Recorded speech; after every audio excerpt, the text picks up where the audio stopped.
Hello guys and welcome here to another edition of Out of Turn 4. I hope you guys like the new graphics.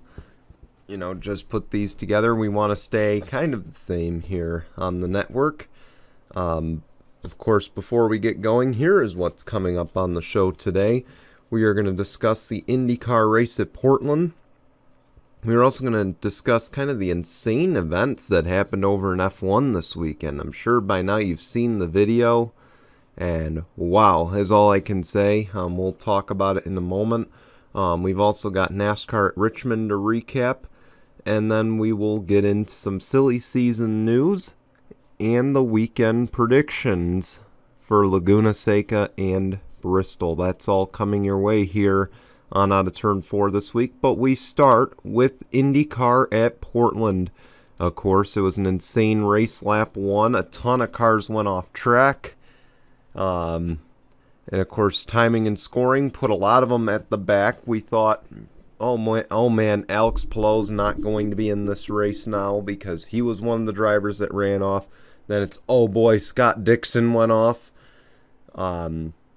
in that too, and just a bunch of players went off early because of all that.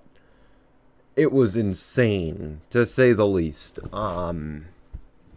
And that's all I can say about it. But of course, Alex Palou, some cautions fell in his favor, and he goes on to win his third career race and third race of the season at Portland.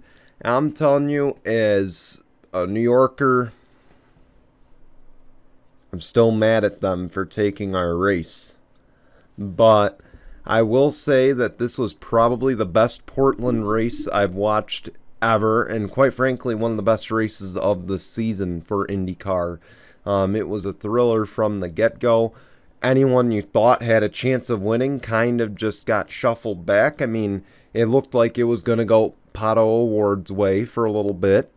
Then it looked like, oh man, Graham Rahal might just end his winless streak.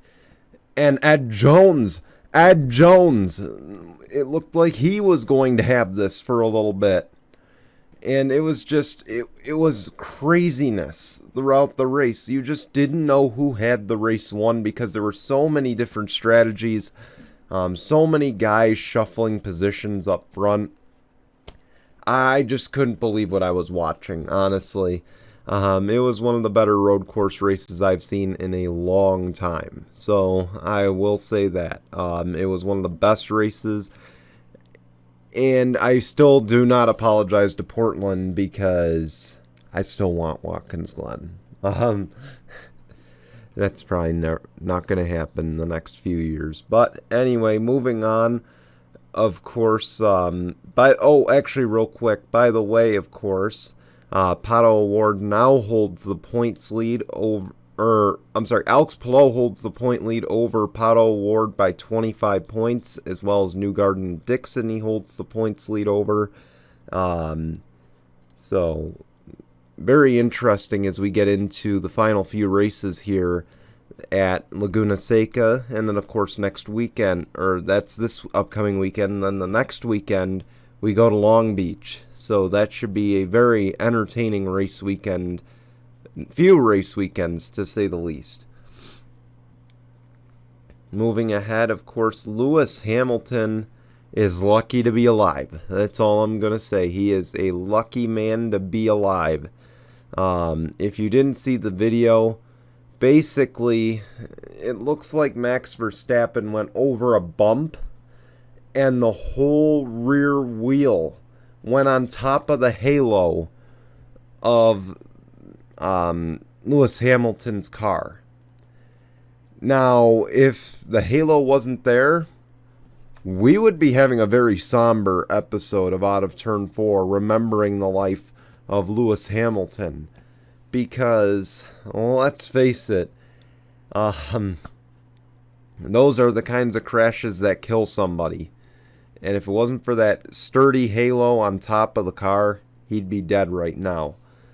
Or worse. Or be severely injured at the very least. So again, I don't want to think morbidly, but it is just remarkable the safety measures that these motorsports series have come up with over the last few years. Of course, the next-gen cars that NASCAR has rolled out, fans hate them, but look at the safety features, okay? If this was 2001, Ryan Newman would have been seriously injured at Daytona. If this was 2001, Kyle Busch probably wouldn't be racing right now if it was those cars. If we just said we don't need to innovate. Okay, like I said, Kyle Busch wouldn't be racing. Denny Hamlin probably wouldn't be racing anymore. There's a good handful of guys in the field that wouldn't be racing. IndyCar would have had more tragedies. I could think of one right off the top of my head, and that's oh my God, Robert Wickens. That's who I was thinking of. Robert Wickens would have been one. So we got to look at it from that practical standpoint. And this is a good sign for IndyCar because keep in mind, they're the ones that went to the Halo, just like F1 did. For those who aren't familiar with motorsports, by the way, the Halo is that little, if you've ever seen a Formula One car, it's that little thing above their head that protects them from life-ending injuries or limits the chances of that happening. I don't want to say prevents it completely because obviously we don't know for sure yet. But Ricciardo won the race in Italy. It was a McLaren 1-2 finish with Lando Norris finishing in second. And then, of course, Valtteri Bottas finishes in third in that race. Definitely a different top three than we're used to. But anyway, I digress here. Moving ahead to NASCAR at Richmond. Noah Gragson is we were concerned about him at the start of the year. I mean, I think everybody was because he got off to a slow start. It seemed like nothing was going his way. He got involved in a wreck with David Starr. Should have won Homestead. Daytona was abysmal to him. And really just the entire start of the season, nothing went his way. And finally, it seems like he's starting to gain some traction. He gets his second straight victory. He's heating up at the right time. I mean, let's face it. I thought it would be, going back to the SCN days, of course, I thought it was going to be between Harrison Burton. I thought for sure Harrison Burton's going to have a breakout year. Maybe Justin Haley, Austin Cindric, and AJ Allmendinger. I said those four are going to run the series in 2021. Now, I left out Noah Gragson. I probably should have included him in that mix too, but, I mean, let's face it, he's heating up at the right time. Playoff start after Bristol. He's just coming to life at the right time, and that's great for Junior Motorsports because now I think he's gone from being a round of 8 exit to now potentially being a fringe Championship 4 contender. And, of course, the weeks ahead will determine quite a bit in regards to Gregson's position. Martin Truex Jr.'s position is in no doubt. He's going to the round of 12. He wins at Richmond. Man, for a while there, he was a guy who couldn't win on a short track. And now he's winning on short tracks, it seems like, every time we go. But he has locked himself into the round of 12 for the NASCAR Cup playoffs with Hamlin. So 2 Toyotas locked in, Denny Hamlin, Martin Truex. And then, of course, Kyle Larson has locked in on points. So he does not have to worry entering Bristol. And, of course, Bowman, Reddick, Byron, McDowell, they're in danger. And by the way, again, I question how is Alex Bowman the one in danger when he is tied with Kurt Busch. He has more wins than Kurt Busch. Is there something I'm missing here? Because he should be the one on the inside and Kurt Busch should be the one on the outside.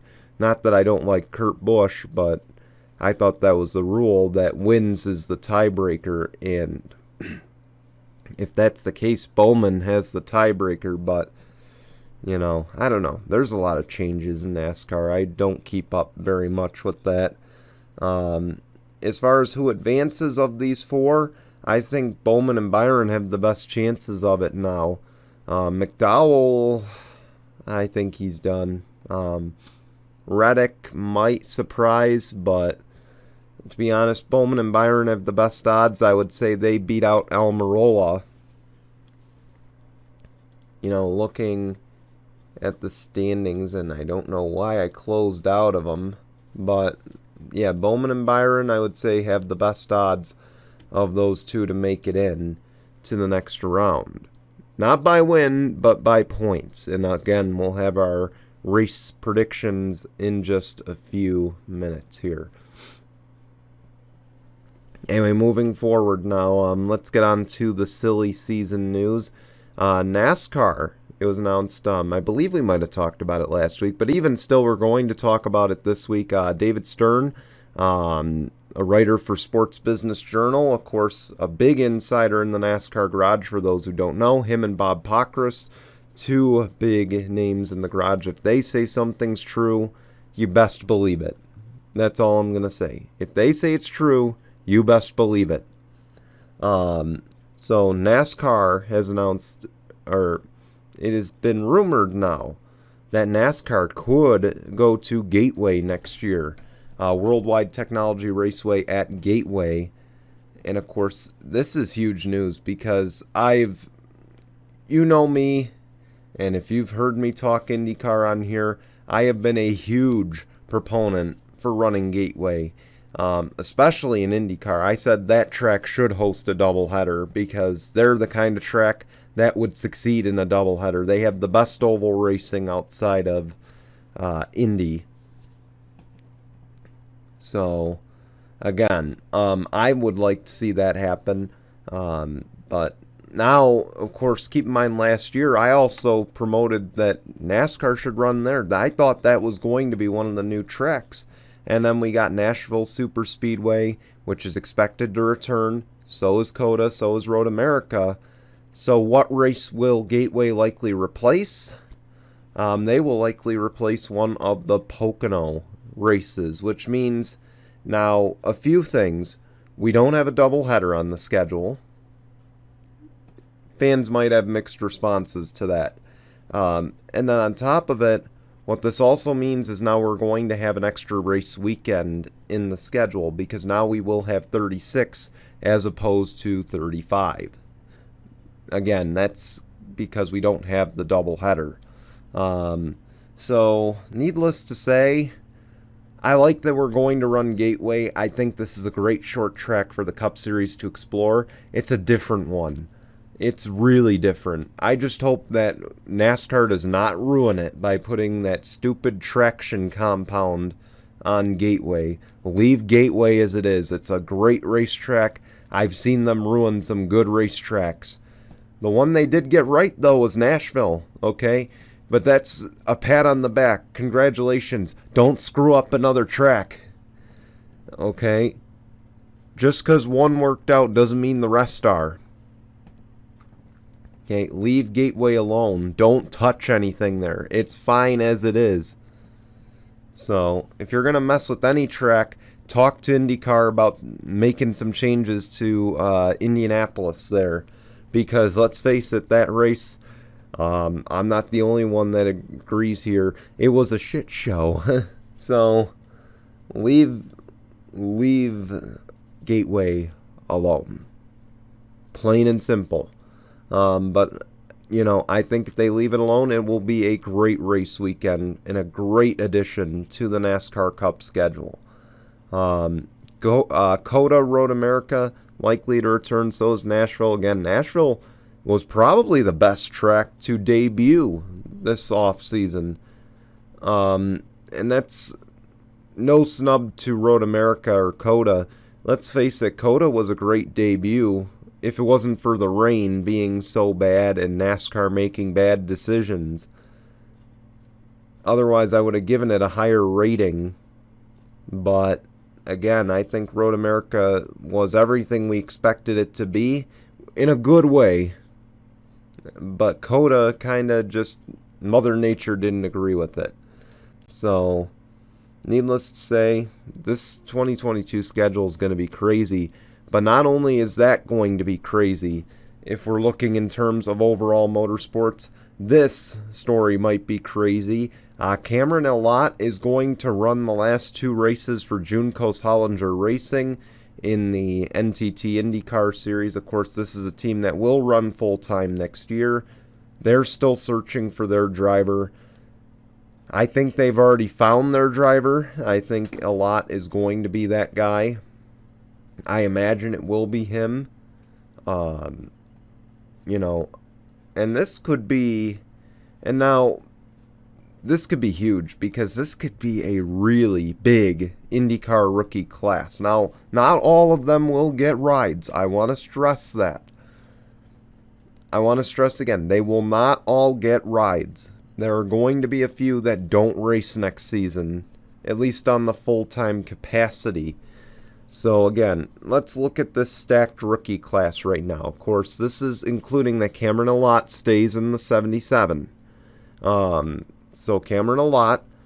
Then you've got Kyle Kirkwood, who will for sure be in IndyCar next year. And if he is not, it would be a total disappointment because Kyle Kirkwood is the most talented driver.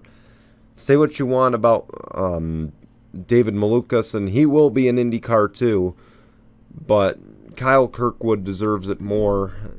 Of course, deserves it just as much. I wouldn't say more, but just as much as David Malukas, because I think he's going to have some really good success in IndyCar. But yeah, David Malukas, we know for sure those two, in some capacity, will be racing IndyCar next year. I imagine Kyle Kirkwood full-time in the number 29. I think that's a safe bet to make.